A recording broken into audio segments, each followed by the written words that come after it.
கர்த்தருடைய நாமத்துக்கு மகிமையுண்டாவதாக. இன்றைய வார்த்தை எரேமியா 1:19. அவர்கள் உனக்கு விரோதமாக யுத்தம் பண்ணுவார்கள், ஆனாலும் உன்னை மேற்கொள்ள மாட்டார்கள். விசுவாசிக்கிறவங்க ஆமேன்னு சொல்லுங்கள். சத்துருக்கள் உனக்கு விரோதமாக யுத்தம் பண்ணிக்கிட்டே தான் இருப்பாங்க, ஆனால் அவங்களால மேற்கொள்ள முடியாது. காரணம், கர்த்தர் உங்களோடு இருக்கிறார். நம்புறீங்களா?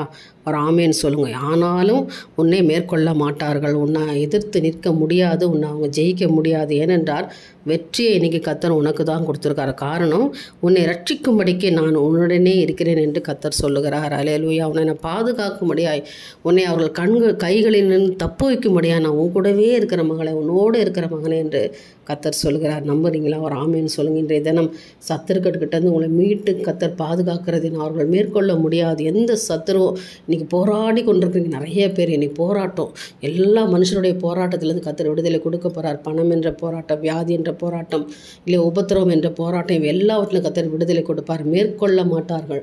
அதனால் தேவன் உங்களோடு இருக்கிறார். உன்னை நான் ஆசீர்வதிப்பேன், உன்னை நடத்துவேன் மகளே.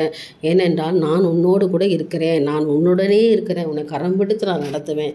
இந்த தினத்தில் ஒரு ஆசீர்வாதத்தை, ஒரு அதிசயத்தை நான் உனக்கு செய்வேன். நம்புங்க, ஆசீர்வாதத்தை பெற்றுக்கொள்ளுங்க. என் தேவனுக்கே மகிமை உண்டாகட்டும். ஆமேன்.